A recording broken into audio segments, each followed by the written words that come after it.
கோடிகள் கொட்டி புரளும் IPL இந்த வசனத்தை கேட்டு தாங்க பிபி சுகர்லாம் ஆட்டத்தின் போது கூறுறதுங்களுக்கு. அதே மாதிரி தான் இந்த டீமிட வாங்குற விற்கிற வேலைகளும் இருக்கும். 2026ஆம் ஆண்டுக்கு IPL நிலவரங்கள் எல்லாம் தயாராகி கொண்டிருக்கு. மினி ஏலம் டிசம்பர் 16ஆம் தேதி அபுதாபியில நடக்க போகுது. ஏலத்துக்கு காசு வேணுமா இல்லையா? அதுக்கு எல்லா டீமும் தங்கள்கிட்ட இருக்கக்கூடிய வீரர்களை விடுவித்துக் கொண்டிருக்கிறார்கள்.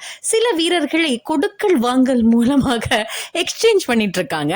எந்த டீம் யாரை வாங்குது யாரை விடுவிக்குது என்றெல்லாம் தாண்டி CSK டீம் எப்படி பேக் டு ஃபார்ம்ல வரப்போகுது அப்படின்றதான் நிறைய பேர் பார்த்துட்டு இருக்காங்க. ஆனா அதுல மெல்ல விடை கோடு பனமே அப்படின்னு சொல்லி பாட்டை போட்டு எங்களையும் அழ வச்சு தாங்களும் அழுதுட்டு இருக்காங்க CSK.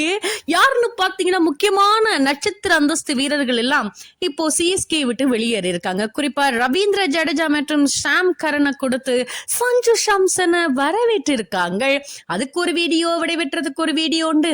அடடா, இந்த CSK அட்மின் அண்ட் டீமுக்கு ஒரு விசில போடுங்கப்பா அப்படின்ற மாதிரி இருக்காங்க. இதெல்லாம் தாண்டி மதீஷ பத்ரன், ராகுல் திரிபதி, தீபக், விஜய் சங்கர்னு போதும் லிஸ்ட் ரொம்ப பெருசா இருக்கு. ஆமாங்க, பெரிய லிஸ்டா 12 பேரை விடுவிச்சு 43 கோடி ரூபாயை கையில் எடுத்துக்கொண்டு மினி ஏலத்திற்கு போகிறது சென்னை சூப்பர் கிங். அப்புறம் என்ன, ருத்ராஜ் கெய்க்வாட் தான் இந்த முறையும் தலைவரா இருக்க போறாரு. தலைவர் இறங்கட்டுமேனு MS தோனியனுடைய புகைப்படத்தை ஷேர் பண்ணி அப்டேட்ல தெரிக்க விட்டுட்டு இருக்காங்க சென்னை சூப்பர் கிங்.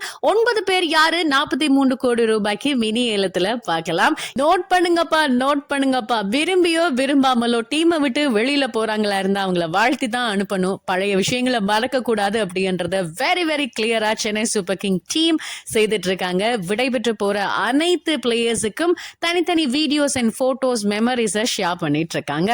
இதுக்காகவே சென்னை சூப்பர் கிங்குக்கு பெரிய விசில் போடுங்க.